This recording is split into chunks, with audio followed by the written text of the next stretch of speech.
Habituellement, lorsqu'on parle de MMORPG, on s'imagine volontiers des univers en 3D avec de vastes cartes à parcourir, des villes fourmillantes de vie et peut-être même des cieux à explorer. Il y a pourtant un sous-genre des MMO qui a autrefois eu son heure de gloire, bien qu'aujourd'hui plutôt délaissé. Les MMO à défilement horizontal. Le représentant le plus connu est sans aucun doute MapleStory. Sorti en 2003, il a eu le temps d'attirer la convoitise de tout un tas de studios. Faudra qu'on en parle un de ces quatre, mais aujourd'hui, je tenais à introduire le genre avec un jeu dont j'entends bien plus souvent le nom venant d'Européens. Un des rares jeux dans cette série où j'ai dû creuser, pour comprendre comment des gens pouvaient l'apprécier et écumer le net pour en concevoir le succès. Et si on parlait de Dragonica ?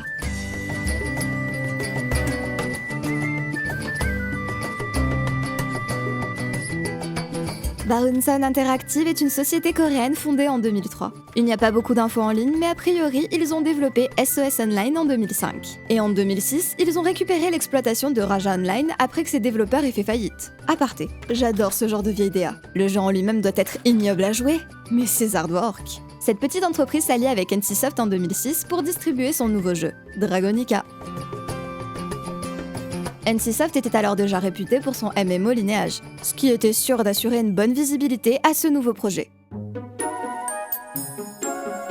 La première fois qu'on entend parler publiquement de Dragonica, c'est lors du G-Star 2007 qui prend place en novembre. Le jeu est immédiatement comparé à Punch Monster, un autre MMO édité par NCSoft et proposant un univers en 3D à scrolling horizontal dans un style orienté vers un jeune public. Dragonica se veut être un véritable jeu de combat intégrant des aspects propres à l'univers des MMO, tels que des compétences ou des instances à réaliser en groupe. Un argument particulièrement mis en avant est le principe d'Air Combo. Dans Dragonica, on peut envoyer son ennemi dans les airs pour lui asséner de puissantes attaques. Actuellement, l'équipe de développement de Dragonica consacre plus de 80% de ses efforts à l'aspect action du jeu.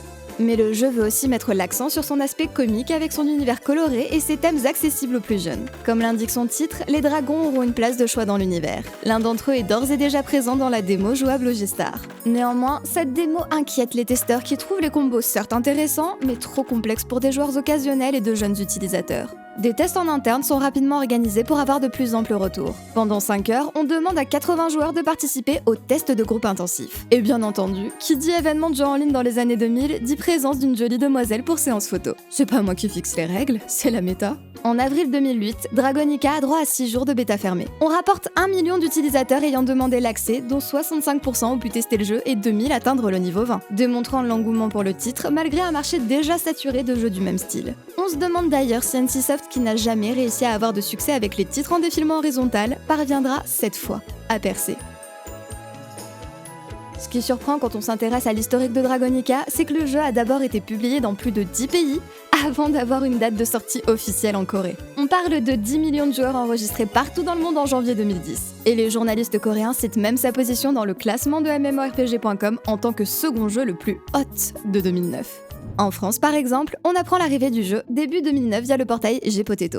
Il y est proposé gratuitement et est pourvu d'une localisation française. MMO gratuit misant sur le fun et l'humour. Dragonica prend place dans un univers fantastique en 3D side-scrolling, où les joueurs pourront endosser le rôle de preux aventuriers combattant pour la survie de leur royaume. Accessible à tous grâce à des contrôles simples au clavier et à un système de combos dynamisant les combats. Dragonica met l'emphase sur les fonctionnalités communautaires afin d'encourager les liens entre les joueurs. En plus de multiples donjons à arpenter en groupe, le jeu permettra également aux joueurs et aux guildes de posséder leur propre maison à décorer. Ou encore, de posséder des familiers qui pourront servir de monture et combattre aux côtés de leur maître. Un système d'artisanat sera également accessible aux 4 archétypes de personnages déclinés en plus de 28 classes. Tandis que les combats entre les joueurs ne seront pas en reste avec de multiples arènes et classements. Un communiqué de sortie en Europe dans un bon français ? Occurrence on ne peut plus rare. D'ailleurs, en entendant le nom Gpotato, si vous êtes fidèle à la chaîne et que vous avez vu les vidéos sur Flyfy Rappels, vous aurez tout de suite pensé à nos amis de chez Gala. Sinon, eh bien, bienvenue voyageurs perdus sur des vidéos de MMO rétro.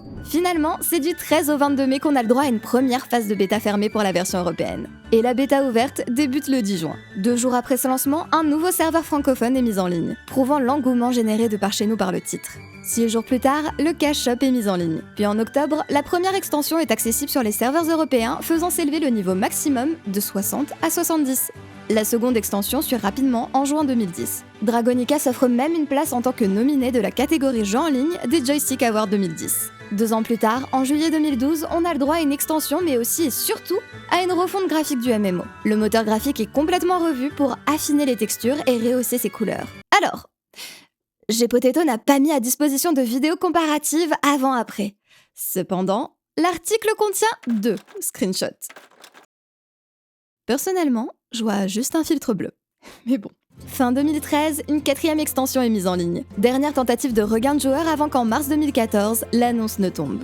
Dragonica Europe ferme ses portes le 30 avril 2014. Et j'insiste bien sur la version européenne, puisque la version américaine par exemple reste toujours en ligne sous le nom de Dragon Saga. Pour l'occasion, l'éditeur du jeu propose même aux anciens joueurs européens d'avoir accès à un personnage niveau 40 et pleinement équipé s'ils basculent sur les serveurs américains. On peut penser qu'à partir de là, la version française était définitivement morte et enterrée. Pourtant en 2022, coup de théâtre, l'annonce de nouveaux serveurs européens est faite. Mais pourquoi tous ces rebondissements ? Il faut qu'on retourne jeter un œil du côté coréen pour le comprendre. On avait changé de continent alors que le jeu n'était même pas encore sorti en Corée du Sud, mais jouissait déjà d'une certaine popularité à l'étranger. On enregistrait 100 000 joueurs simultanés en Chine et la Russie avait planifié sa propre version. Ce n'est qu'en avril 2010 qu'on a le droit au premier test dans des cafés internet coréens. Les développeurs les jugent comme étant concluants, bien que le style action du titre entraîne une fatigue rapide des joueurs à force de saisie de combos difficiles. Un des développeurs répond aux inquiétudes. Pour les joueuses et les jeunes joueurs, nous avons créé une compétence qui permet d'utiliser automatiquement un combo de 7 à 8 coups à l'aide d'un seul bouton. C'est à l'utilisateur de décider s'il veut le faire manuellement ou automatiquement. Oui. Là, vous comprenez soudainement pourquoi j'ai parlé de cette supposée fatigue. Les gars en 2010 mettaient les femmes et les enfants dans la même case. Sinon, dans la même interview, on répond à la question « Pourquoi avoir sorti le jeu à l'étranger en premier ?» Nous avons effectué notre premier test en 2008 et le jeu a été bien accueilli mais il y avait beaucoup de bugs et le contenu était insuffisant. Nous aurions pu prolonger le test mais du point de vue de l'entreprise, la Corée est le marché le plus important. Et nous avons pensé qu'il valait mieux revenir avec une version plus aboutie. Oui. Ils viennent totalement de dire que le jeu n'était pas assez bon pour leurs joueurs, mais qu'ils ont accepté de le refourguer tel quel aux étrangers. Merci la Corée. Après ça, le jeu a fini par proposer une bêta ouverte, nous informant que fin 2010, 50 développeurs travaillaient sur le jeu. Quand on demande à ces développeurs quel est le plus gros risque, le plus gros problème est le niveau d'achèvement. La plupart des jeux sont mis en ligne et souffrent d'une mauvaise réputation due à des bugs et à des erreurs. Les utilisateurs peuvent attendre les mises à jour de contenu, mais ils n'attendront pas les corrections. C'est fondamental. Puis en septembre 2010, Gravity annonce avoir acheté 51% de Balloonson Interactive, pour environ 7,5 millions d'euros. C'est à cette occasion que la version américaine de Dragonica est renommée Dragon Saga. On notera que cette acquisition suit de près celle de Shenda, qui s'était offert à Identity Games et leur jeu Dragon Nest. Mais si, on a cité Shenda comme l'un des plus gros éditeurs coréens dans les années 2000, dans la vidéo sur Perfect World, souvenez-vous. La presse coréenne lie en tout cas l'achat de Balloonson à l'échec commercial de Ragnarok 2. Un an plus tard, en mai 2011, Gravity change le nom de Balloonson Interactive en Gravity Games. Et la version coréenne du jeu ferme le 13 juillet 2011. La version coréenne, qui a tant été retardée sous prétexte de vouloir présenter aux joueurs une version plus aboutie, a fermé 3 ans avant la version européenne. C'est pour ça que je tenais à parler du jeu du côté coréen. Ça me sidère que nous, on ait toujours une version jouable alors qu'en Corée, le jeu est resté en ligne 1 an avant d'être fermé et oublié. En ayant ce point de vue, on se dit que c'est certainement suite à ça que la version européenne a été fermée, ne laissant plus que la version américaine du titre accessible avant que Gravity ne se décide à reconquérir l'Europe. Sur la version Steam, on a une poignée de joueurs qui scorent après, mais un launcher dédié au jeu existe en direct, donc on va espérer que la plupart des joueurs partent de là. Toujours sur Steam, on a une belle tendance d'évaluation moyenne qui se sont accumulées. Si jamais vous voulez explorer avec moi d'autres MMO obscurs encore en ligne, abonnez-vous et partagez la vidéo pour ne pas rater nos prochaines aventures. Donc, ça vous dit de découvrir le MMO side-scrolling qui promet un gameplay digne d'un jeu de combat ?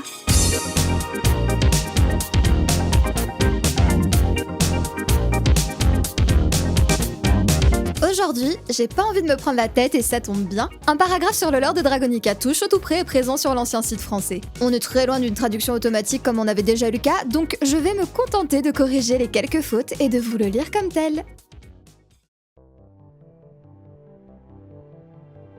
Il y a 1 millier d'années, le dragon maléfique Helga a déployé ses armées afin de conquérir le monde de Dragotaka. Son obsession pour le trône l'amena à libérer la toute-puissance des 5 éléments du monde des humains, pour engloutir les terres sous des ténèbres perpétuelles. Effrayés, des multitudes de créatures se rangèrent sous les ordres du tyran Helga. Fort de ses armées s'abattant en nuée sauvage sur Dragotaka, il fut sur le point de remporter la bataille décisive. Mais au crépuscule du destin de l'humanité, 5 mystérieux héros se lancèrent dans un assaut terrifiant contre le dragon maléfique, et un miracle se produisit. Aidés par Descartes, un dragon servant le bien, les héros capturèrent Helga et l'emprisonnèrent dans la tour de Dracos. La paix revint et dura 1 millier d'années depuis. Toutefois, Helga est éternelle et sa récente libération a vu de nouveau son mal s'étendre sur le monde de Dragotaka et ses peuples. Attention, les joueurs et ex-joueurs de Dragonica, ça va être à vous. Je ne vais faire qu'explorer les premières heures de jeu en totale découverte, donc je vous laisse vendre le reste du contenu. À vous de présenter les moments les plus emblématiques que vous avez vécus, vos meilleures anecdotes, les bons conseils que vous auriez aimé avoir à vos débuts et les trucs chiants à éviter. Ou pourquoi ne pas laisser votre vieux nom de personnage et celui de votre guilde? Le monde des MMO est parfois étonnamment petit. Si vous avez bien suivi la première partie, Dragonica a fermé chez nous avant d'être proposé aux Européens en août 2022. Deux serveurs Europe ont été mis à disposition sur la version américaine du jeu qui, elle, n'a jamais fermé. Et oui, bravo! On parle ici de Dragon Saga. Vous pouvez chercher Dragonica sur Google et vous tomberez sur un site à l'apparence étrangement sérieuse. Il faut vraiment scruter jusqu'à ces forums pour comprendre qu'il s'agit de serveurs privés non officiels. J'en déduis que la plupart des anciens joueurs vont s'y retrouver puisque le site est crédible et que peu d'entre eux seront au courant du changement de nom. Mais nous, on est les bons élèves ayant révisé leur copie. Donc on va lancer Dragon Saga Evolve sur Steam pour jeter un œil à ce que devient la version officielle, gérée par Gravity. Après tout, il y a tout de même peu de chances pour qu'un serveur privé maintenu par des fans soit plus abouti et mieux entretenu que le serveur officiel au nom d'une grande entité. Je vous spoil tout de suite pour ceux qui stressent, j'ai passé plus de 3 heures sur le serveur privé pour comparer. Vous pouvez donc parier dès à présent sur la version que j'ai préférée et on en reparle en fin de vidéo.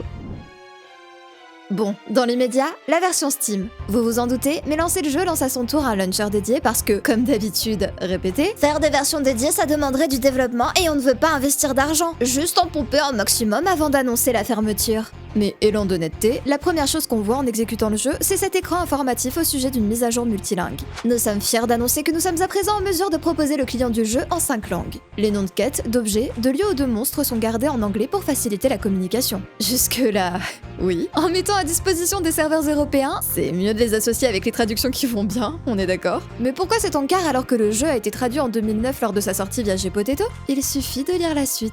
Veuillez noter que toutes les langues à l'exception de l'anglais original ont été traduites automatiquement et peuvent donc contenir des erreurs grammaticales, de contexte ou des inconsistances. Ouais, donc en 2009, Gpotato a pris le temps de traduire tout le jeu. Ils se sont même vantés d'avoir fait redoubler les dialogues dans les bonnes langues avant que ses serveurs ne ferment en 2014. En 2022, Gravity a dû se dire que tout de même, ça se fait pas trop de bouder le marché européen. Surtout que, croyez-le ou non, mais notre marché en matière de MMO est énorme. À peu près sûr qu'en alliant l'Europe et la Russie, la plupart des MMO gardent des serveurs fonctionnels. J'ai eu la flemme de chercher des stats pertinentes, si elles existent, mais ce graphique de 2013 me conforte dans l'idée qu'on est parmi les plus gros joueurs, avec les anglophones loin derrière. Donc, les gars ont paniqué, nous ont rouvert un serveur mais n'ont pas pris le temps de reprendre les précédentes traductions. Donc, on auto-traduit l'entièreté du jeu? Sérieusement? Ça va être la vidéo des paris, mais à votre avis, la traduction en l'état est passable au moins? Par curiosité, j'ai voulu vérifier la date du patch, mais forcément, le lien dans le launcher renvoie à la mauvaise page. Une recherche Google présente le test de cette mise à jour et sa date de mars 2023. Pour remettre en contexte, on a dû attendre 7 mois pour une traduction automatique et ça fait genre 21 mois que cette traduction est en ligne à la date où j'ai testé le jeu. On peut donc s'attendre à ce que les menus aient été corrigés et le plus gros des quêtes principales aussi. Pas vrai? Wow. Faut que je me calme. On n'a même pas encore lancé le jeu que je lui crache déjà tout mon venin. Quand on lance Dragonica, on a immédiatement le droit à une cinématique pré-rendue. Ouais, le réglage de la langue se fait dans le launcher comme d'habitude. Mais pas d'inquiétude, j'ai passé 1 minute de trop sur le choix du serveur donc mon jeu a planté. On va profiter du reboot. On a le choix entre 2 serveurs, l'européen et l'américain. Comme indiqué, les rectangles représentent des channels et on pourra passer de l'un à l'autre comme bon nous semble. L'interface n'indique rien, mais au vu de la présentation, j'en déduis que les barres vertes représentent la charge de chaque canal, pour dissuader de rejoindre les plus remplis quand ils passent en orange ou rouge. Donc oui, on peut se dire que le serveur européen a de plus petits canaux, d'où la charge plus avancée comparée aux US. Mais je doute qu'ils s'amusent à faire des serveurs personnalisés pour chaque nouvelle installation. Ça me paraît bien plus probable d'en déduire que les 2 canaux européens sont plus peuplés que les américains. Mais sinon... c'est nous qui squattons chez eux, hein. Aucune idée de pourquoi EU2 est indiqué niveau 41 à 85 et a un bonus d'expérience par contre, vu qu'il n'y a pas de légende, hein. Et nous sommes déjà en mesure de répondre à « ont-ils au moins corrigé la traduction des menus ou dialogues importants ?» vu qu'on a un beau temps de lecture qui remplace le temps de jeu en haut à gauche et qu'on a des paramètres exotiques tels que glace effect de rupture ou encore changer d'humeur en fonction de l'heure du PC. Bref, je vais m'avancer et tout de suite affirmer que non. Accordons tout de même de bons points quand c'est dû. Le plein écran et du fenêtré. Enfin, c'est un bon point pour moi qui ne joue que comme ça. Pour ceux qui aiment le vrai plein écran, Tant pis pour vous. Autre bon point, quand on décide de créer un personnage, la caméra vole jusqu'au fond de la scène. Très mignon comme mise en scène, et notons-le puisque c'est rare dans cette série. La musique boucle impeccablement. Dragonica a ce style chibi 3D qui du coup a plutôt bien vieilli je trouve, et me fait personnellement penser à Fantasy Life. Pour ces heures de test, je décide pour une fois de partir sur une classe à distance et choisis la magicienne. En vrai, ça doit être le destin parce que j'ai découvert que les magiciens remplissent un peu un rôle de soigneur. On n'a pas beaucoup d'options de personnalisation puisque... Vous vous en doutez, la vraie personnalisation prendra place dans la boutique. En attendant, j'aime bien leur visage et animation, très expressif ces chibi. Une fois le personnage sélectionné, la cinématique d'intro se relance, mais toujours en anglais et aucun sous-titre à l'horizon malgré mon changement de langue. Dans ma grande bonté, j'ai voulu trouver celle traduite par Gpotato et... Pardon ? Comment ça, chaque classe avait sa cinématique personnalisée ? Ses parents avaient succombé lors d'une des nombreuses guerres qu'avait traversé cette tribu. Décidément, j'ai de plus en plus l'impression de jouer à une version moins aboutie qu'en 2013. Quoi qu'il en soit, nous voici plongés dans le monde de Dragonica.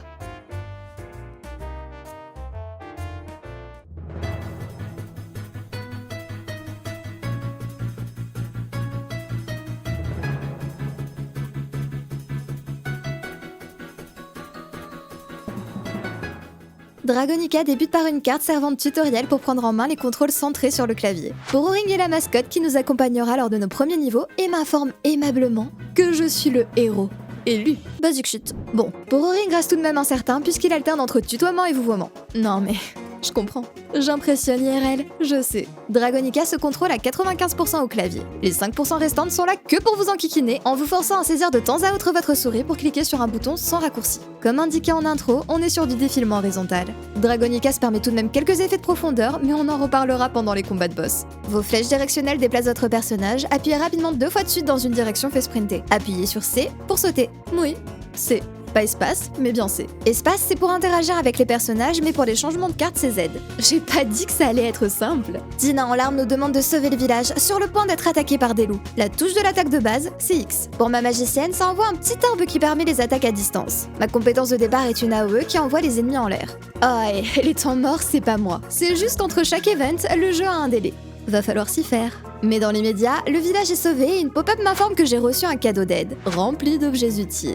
Raté. J'ai interdiction de l'ouvrir tant que je suis sur une carte instanciée. Merci à cette aide judicieusement timée. Ainsi se termine notre premier tutoriel d'introduction au contrôle du jeu. Je dis premier puisque toute la zone qu'on va arpenter au cours des 4 prochaines heures est dédiée aux débutants. La ville d'Odelia est son point central. C'est là que je vous fais une confidence. Dragonica est mon premier MMO side-scrolling. Je suis à peu près sûre qu'à l'époque où je téléchargeais tous les MMO free-to-play disponibles, j'en ai lancé 1 ou 2, mais j'ai jamais joué longtemps. C'est pas un style auquel j'accroche et c'est pour ça que j'avais un peu d'appréhension au sujet de ce jeu et qu'en même temps, j'avais hâte d'en tester un sérieusement. Donc, outre l'évidence du défilement horizontal, qu'est-ce qui change ? Habituellement, les jeux en side-scrolling fonctionnent par carte. Pas de grandes étendues ouvertes avec de possibles chargements entre elles, non. Vous aurez de petites cartes reliées à d'autres en plusieurs points. Sur Dragonica, avant d'accéder aux donjons qui sont instanciés, on a tout de même des cartes sur lesquelles on peut affronter des monstres et croiser d'autres joueurs sans pour autant être groupés.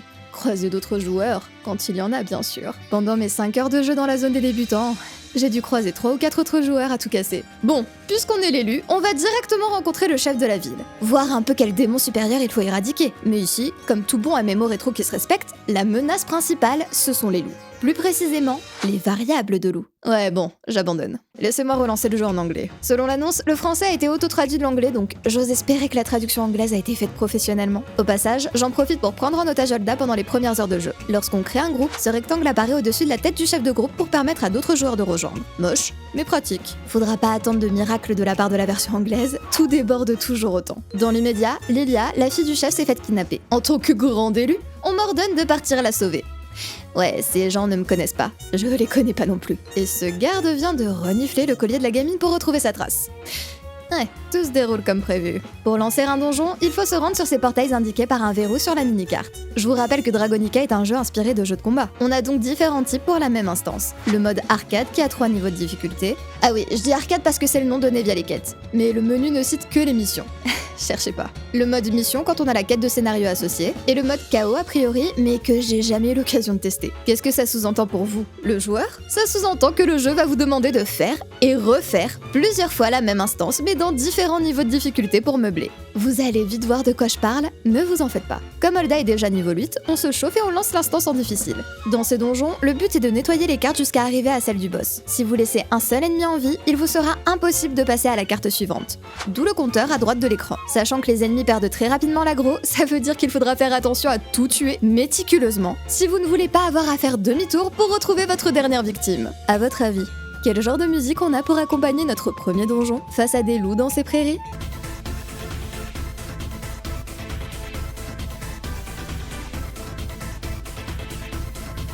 Arrivé face au boss, je suis déjà montée niveau 5. Mais je ne suis toujours qu'une frêle magicienne en tissu qui ne maîtrise pas ses combos. Je crois bien que c'est le décès le plus rapide qu'on ait jamais eu dans cette série. Pas de panique, on peut payer pour revenir à la vie sans avoir à tout refaire. L'instance se termine par un tableau des scores, afin de savoir factuellement qui est la plus grosse, et un gacha pour décider du loot de chacun. Aïe, quand je parlais des 5%, je pensais à ça. La touche pour arrêter le gacha est bien mappée à la barre espace comme indiqué. Mais le bouton pour fermer la fenêtre et passer à la suite, lui doit être cliqué alors que les suivants ont eux aussi des raccourcis. Légèrement chiant sur la durée. Vous noterez d'ailleurs qu'en fin d'instance, le jeu vous propose de relancer dans une difficulté différente. Après tout, je pense que vous vous en doutez, on est face à un jeu bien grindy. Ce premier donjon HV, me voici une vaillante niveau 6. J'ai même gagné quelques pièces d'équipement. Ce sera donc un jeu qui restreint les armures en fonction du sexe.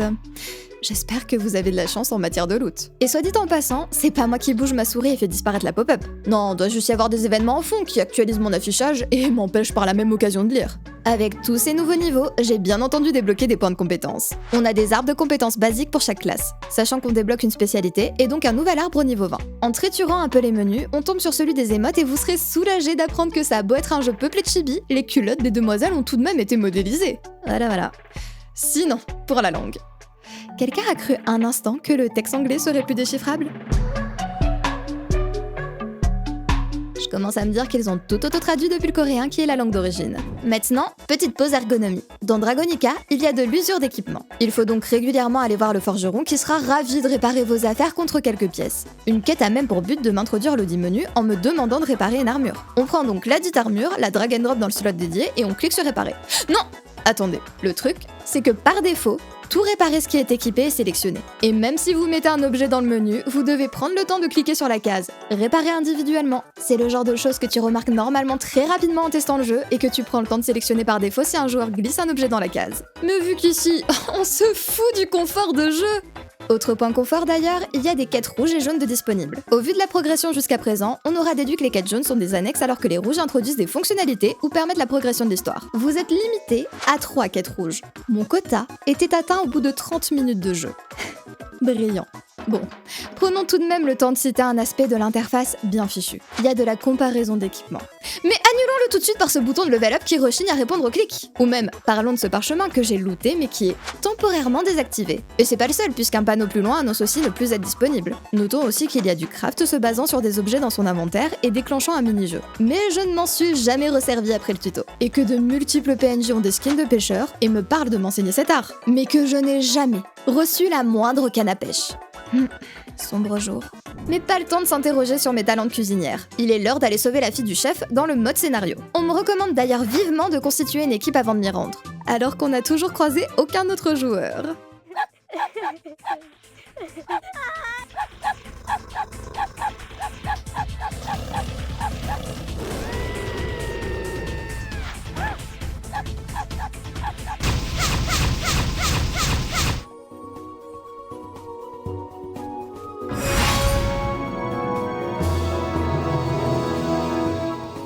Rien à carrer que la gamine soit saine et sauve. Cette dame m'apprend que 5 de ses chiots ont été kidnappés. Il faut savoir gérer ses priorités dans la vie. On part donc pour notre seconde instance qui a un boss totalement différent de la première. Mais après toutes ces péripéties, on a le droit à du vrai changement, en allant plus au nord de la zone, où une musique de fin du monde anime les soldats en poste et qui possède un nouveau boss d'instance qu'on va croiser environ... Oh, 6 fois ? Ici on pense écologique et on recycle. Les PNJ n'auront eux-mêmes aucun scrupule à vous demander d'aller tuer des entités dans différentes instances en brisant le 4e mur au passage. C'est d'ailleurs avec ce boss que vous comprendrez que ce jeu est un véritable jeu d'esquive. Le fameux système de combos aériens cher à Dragonica n'est pas utilisable sur les boss d'instance, puisqu'impossible pour moi de les envoyer en l'air. J'ai donc régulièrement choisi la technique de l'attaque à distance, puis esquive dans la profondeur ou en sautant au-dessus de l'ennemi.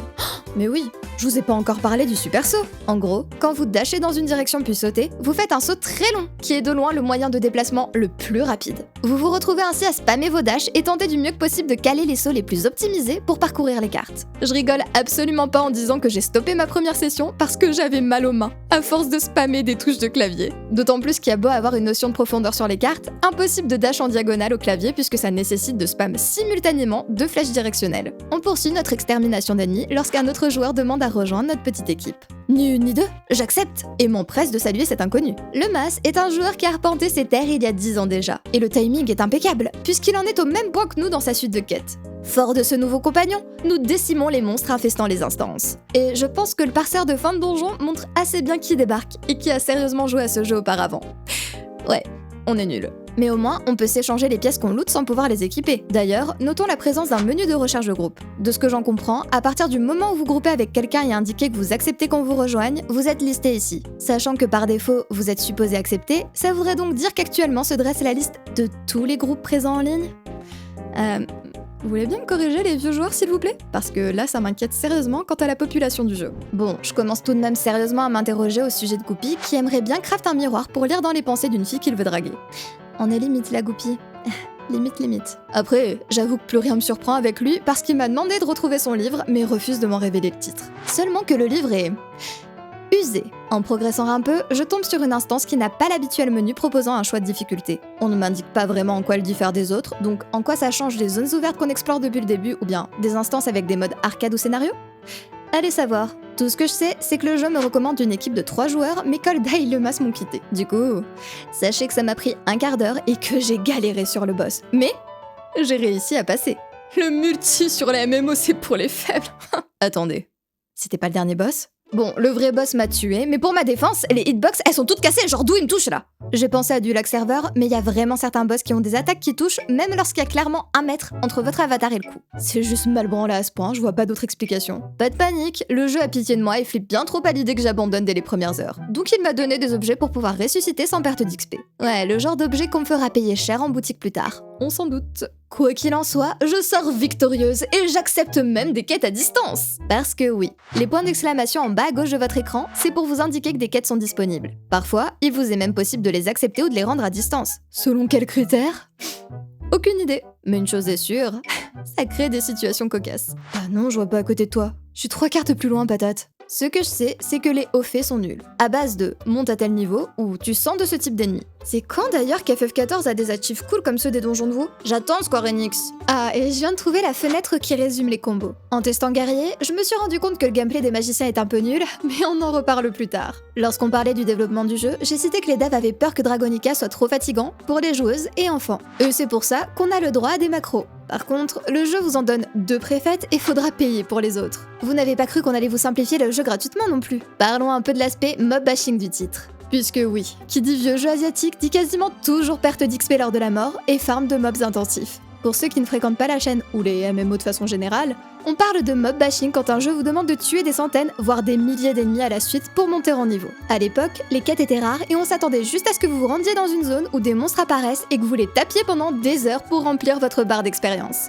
Ma définition du fun. On a déjà vu dans d'autres vidéos que ça pouvait parfois être une activité presque reposante puisque ça demande peu de réflexion. Mais de nos jours, c'est vu comme le niveau 0 de la progression dans un MMO. Les jeux modernes l'évitent puisque beaucoup le voient comme une perte de temps et une façon non dissimulée d'avouer qu'on a si peu de contenu qu'on veut vous voir traîner dans cette plaine pendant 10 heures avant de passer à la suivante. Sauf que Dragonica est un vieux MMO. Il n'a donc aucune honte à vous afficher un compteur de monstres tués en bas à droite de l'écran, et à vous récompenser quand vous franchissez des paliers. Même lorsque le tout est enrobé d'une quête, l'aspect farm du jeu ressort. Il est par exemple quasi impossible de loot les objets demandés par une quête sans avoir accepté la dite quête. Si vous venez de décimer cette population précise de monstres, vous n'aurez plus qu'à y retourner. Et quand on assume tout, on donne même une quête qui demande de tuer 200 monstres de son choix au joueur. Donc, si comme moi vous considérez que le farm sur les jeux, c'était acceptable quand vous n'aviez rien de mieux à faire de vos soirées au collège, mais qu'aujourd'hui vous attendez un minimum de respect pour votre temps, fuyez. Et c'est là que je commençais à être lassée de Dragonica.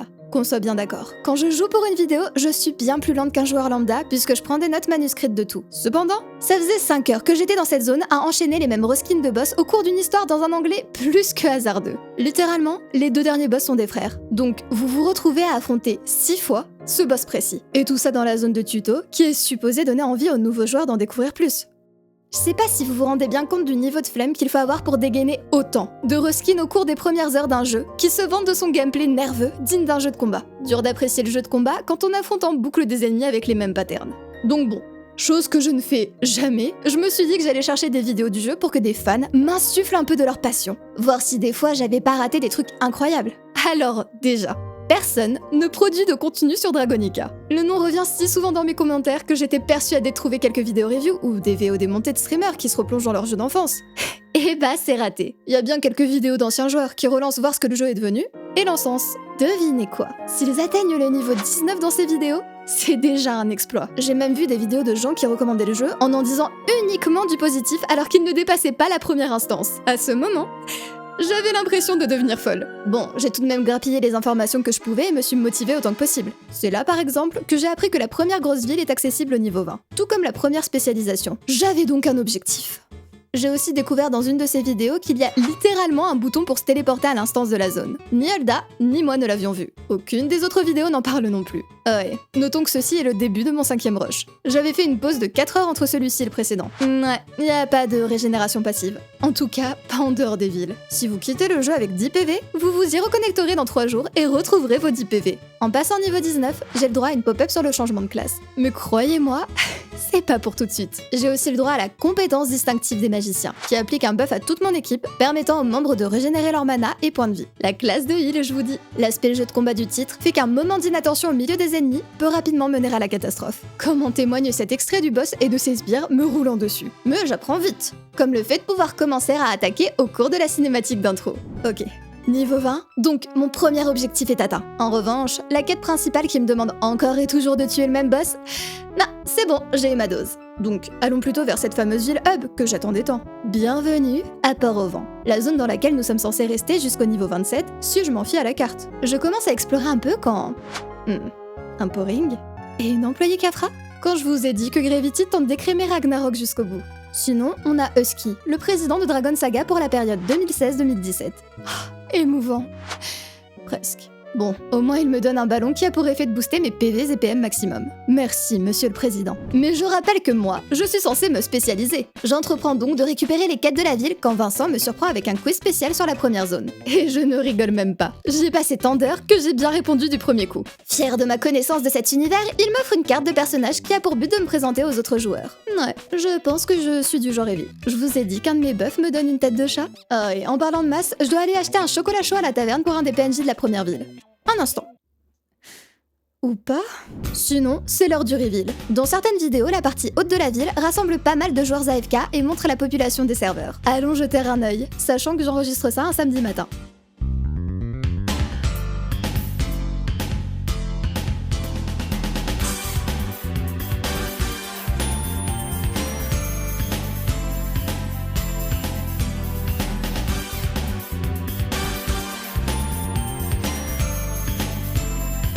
Ok, vérifions mes encours pour voir si on se rapproche de cette fameuse spécialisation. Comment ça, Skip? Et comment ça, je peux acheter un objet pour sauter des quêtes? On en est là? Au moins dans tout ça, j'ai réussi à débloquer mon premier familier. Période d'utilisation? La nourriture par familier prolonge la durée d'utilisation du familier, la nourriture est disponible dans la boutique. Très bien. Ouvrons le shop. Voyons ça. On a des costumes gacha en plusieurs parties, des boosts d'XP, comme tout jeu pay to win qui se respecte, de quoi éviter la destruction d'objets lors de craft ou d'enchantement, des potions de soin ou de mana, plus exotiques. Un objet pour soigner tout le monde sur la carte. De quoi ressusciter avec sa vie et son mana à fond et sans perte d'XP. De la mousse qui protège son utilisateur de n'importe quel danger. De quoi téléporter son équipe directement au donjon. Deux émotes. Un instant. De quoi ouvrir un ticket OGM? Parce qu'il faut payer pour contacter le support? Bien entendu. Des skins, la fameuse nourriture pour familier et monture. En espérant qu'il y a un moyen d'en avoir en jeu sans débourser de vrai argent. De quoi personnaliser sa maison parce qu'il paraît que ça existe. Et des gachas pour costumes qui me paraissent affreusement complexes pour ce que c'est. Bon, normalement, vous vous dites que c'est trop mignon tout ça, mais on sait pas combien coûte un point? Si je vous dis qu'ils se foutent de ce jeu au point de ne pas rendre clair l'achat de monnaie en jeu, que bon. Là, comme ça, je vois pas de quoi acheter des points. Vu qu'il y a ma somme de points en bas à droite et un gros power-up à côté, je clique en me disant que c'est le plus probable. Eh bien, ceci ouvre une pop-up Steam qui me propose d'acheter 1050 points. Juste 1050. Aucun autre choix. pitoyable. J'ai eu ma dose de serveurs de Gravity qui semblent juste payer un data center parce que ça les amuse, donc si on testait un peu le serveur privé, pas longtemps, mais histoire de comparer. Comme je l'avais signalé dans la première partie, le site web du serveur privé est plutôt pro et le launcher l'est tout autant. On y a quelques options disponibles comme la musique coupée de base, un grand classique des jeux qui demandent de farmer, et surtout, nous avons le choix de la langue avec, je l'espère, les traductions professionnelles du Tangy Potato. D'autant qu'à l'époque de sa sortie, on annonçait aussi un doublage français. Autant dire que je n'ai rien entendu sur les serveurs officiels, donc je suis curieuse de voir si la cinématique d'intro aura des voix françaises cette fois. Bon, j'ai pas eu le droit à ma petite ciné, mais normalement, cet écran de sélection devrait parler aux vieux joueurs. Je connais pas la capacité de leur serveur, mais partons sur le channel le plus rempli et on verra bien si on croise du monde. Première surprise, il y a 2 races disponibles. Seul les Draken n'est accessible qu'une fois un premier personnage monté niveau 20 sur le compte, mais j'ai pas vu le choix sur serveur officiel. Je confirme que même avec mon personnage niveau 20, j'ai pas plus le choix. Comment ça se fait qu'un serveur privé a une race supplémentaire comparée à l'officiel? Pour tester, je pars sur une classe de guerrière cette fois. Voir un peu comment se contrôle le jeu avec une classe au corps à corps. Et immédiatement, en lisant le tuto et détaillant les menus, je peux vous affirmer que le français n'a rien à voir. Tout fait sens et j'ai pas à deviner quel mauvais mot d'anglais a été traduit. Mais la vraie grosse surprise, c'est en arrivant en ville. J'espère que nous pourrons arrêter ce désastre. Les PNJ sont doublés. Celle-ci a une couleur bizarre, non? Alors, c'est moi qu'on cherche. Déjà entendu parler d'une armure en écaille de dragon? Eh, salut! Alors, combien de dragons as-tu déjà tué? La version de Gravity a préféré retirer l'intégralité des voix. Ça, vous voyez, c'est un truc que je comprendrai jamais. Le jeu de base a investi dans la localisation et a offert un confort de jeu à chaque région. Gravity, plutôt que garder l'existant en indiquant un bref, le contenu plus récent ne sera pas traduit ou doublé, ou même sera auto-traduit, a préféré tout jeter. J'aurais, et de loin, préféré être accueilli avec les voix coréennes désactivables dans les options, plutôt que d'en être privé par défaut. On a déjà ça avec les races, les voix et la traduction des textes, et croyez-moi, le massacre ne s'arrête pas ici. Soyons tout de même impartiaux en précisant les soucis existants. Par exemple, je suis au final montée jusqu'au niveau 20 et dès les premières minutes, j'ai eu des variables au lieu du texte. Mais vu que le texte anglais côté Gravity est explosé, il aurait pu être remplacé par des chaînes de variables, ça n'aurait rien changé à ma vie. Ici, on commence avec 2 pièces d'équipement offertes pour aider les débutants. Et ajoutons ça à ma liste des features que je veux dans tous les MMO s'il vous plaît. Le symbole des débutants. FF14 a ses pouces, Ragnarok a ses petits poussins. J'adore quand les MMO distinguent les nouveaux joueurs. Déjà, en tant que joueur expérimenté, ça donne envie d'être plus indulgent et d'aider. Et pour ces nouveaux, ça crée un esprit de communauté. Je valide. J'ouvre rapidement le menu, voir si j'ai plus d'options en jeu et seconde surprise, un mode photo. Sur la version de Gravity, j'avais pas d'option pour masquer l'interface qui m'enquiquinait bien pour mes prises de vue. Là, c'est parfait. Troisième bonne surprise, cette version inclut une prise en charge native des manettes. Je vous refroidis de suite. Le jeu n'est clairement pas prévu pour, donc vous n'aurez jamais assez de touches pour tous vos raccourcis, et ici j'ai pas réussi à rendre possible un déplacement en diagonale, donc j'ai dû repasser sur clavier. Mais clairement, le gameplay est 300% plus agréable à la manette. Le déplacement est bien plus confortable avec les sauts et esquives, et par défaut, les compétences de base sont mappées sur le joystick droit. Si quelqu'un ajoutait un switch simple de barre de compétences pour pouvoir utiliser tous ces raccourcis, ce serait pépite. Autre sujet qui m'a fait m'arrêter un instant pour questionner ma santé mentale. Il y a des escaliers. Parce que quand on se baladait en ville de quête en quête, une chose sur laquelle on rouspétait pas mal, c'était de devoir retourner au centre pour repartir sur le côté quand un PNJ nous promenait. Cette version-ci a des escaliers intermédiaires pour éviter ces va-et-vient. Mais c'est fou ce niveau du sens du détail. Bon, par contre, le serveur privé a décrété qu'on n'avait pas le temps pour le Monster Bash, et taper mon premier pack de monstres me fait gagner 2 niveaux. C'est pour ça que j'ai eu la motivation de remonter niveau 20. Autre sujet moindre, et qui mérite donc qu'on s'y attarde, même le suivi de quête a un skin plus mignon. Maintenant, le test de la recherche de groupe, y a pas photo. Ce qui aide peut-être, c'est que lorsqu'on se tient sur une entrée d'instance, un groupe est automatiquement créé et une liste de personnes cherchant un groupe comme nous s'affiche. Dans les premiers niveaux, j'ai jamais vu personne, mais c'est tellement plus pratique pour trouver des compagnons qui en sont au même point. En revanche, j'ai bien croisé un autre joueur dès ma première heure. J'ai speedrun toutes les instances nécessaires aux quêtes. Et je sais pas si c'est dû à ma classe, au boost de niveau ou si c'est le serveur, mais sur cette version, je peux bien faire s'envoler les boss et même les stunlock pour leur rouler dessus. Autre point important à noter, la classe de magicien me demandait d'utiliser des compétences pour envoyer en l'air les ennemis. La classe de guerrière, elle, me permet de tout faire via mon bouton d'attaque basique. En gros, si je colle un ennemi en appuyant sur la flèche du haut et mon bouton d'attaque, je l'envoie vers le haut. Après quoi, si je saute et appuie sur ma touche d'attaque tout en maintenant la flèche du bas, je lance une attaque au sol. C'est simplissime, mais ça a rendu le système de combo tellement plus appréciable pour moi. Tout rapide dans la boutique, et même ici, tout est plus clair. On a bien un bouton crédité cette fois. Vous vous souvenez des panneaux indisponibles? Ici, c'est fonctionnel. Au bout de 2h30 de jeu, j'ai le droit à une pop-up qui m'a demandé de façon RP de saisir un code. J'en déduis qu'il s'agit d'une sécurité anti-bot. En 2h46, j'étais niveau 19, et donc en âge de me rendre au port des 80. Et c'est ici que j'ai mon plus gros et seul vrai reproche à l'encontre du serveur privé. Les villes lag à mort. Je sais pas à quoi c'est dû puisque parfois il y avait pas full de joueurs, mais j'espère juste que le problème ne se pose pas en donjon. Bref, 3 heures plus tard, j'étais niveau 20. J'ai donc coupé pour créer un Draken. Cette race est clairement un ajout postérieur à la localisation européenne puisque tous leurs dialogues sont doublés en coréen.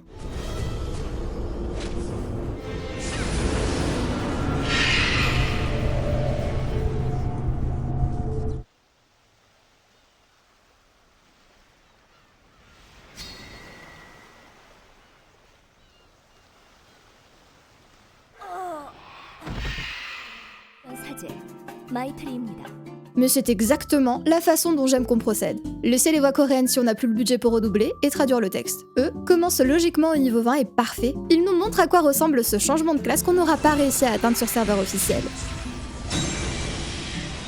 J'ai pris la classe d'invocateur pour tester, qui combat à distance. Et je confirme que je trouve le jeu bien plus agréable avec les classes de corps à corps. Au final, si les serveurs sont stables en instance, je recommande 100 fois de lancer Dragonica sur le serveur privé plutôt que de faire gonfler les nombres de Gravity.